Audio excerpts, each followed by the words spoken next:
Fungsi kedua, muat naik resit. Di bahagian ini, anda boleh memuat naik semua resit pembelanjaan bisnes ke dalam sistem. Pertama, pilih bulan resit tersebut. Contohnya, jika resit adalah untuk bulan Januari, klik pada tab Januari.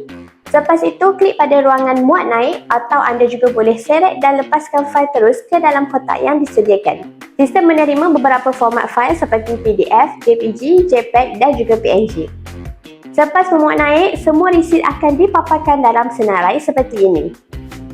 Anda juga boleh melihat, memuat turun atau memadam resit jika perlu. Anda boleh memuat naik ataupun upload sebanyak mana resit yang diperlukan supaya semua rekod pembelanjaan disimpan dengan lebih teratur. Simpan semua resit ini penting kerana mengikut peraturan LHDN, resit perlu disimpan sehingga 7 tahun sekiranya berlaku semakan. Dengan Negatex, semua resit disimpan secara online di dalam cloud, jadi lebih selamat dan mudah dicari pada masa hadapan. Selepas selesai memuat naik resit, klik seterusnya untuk pergi ke langkah seterusnya.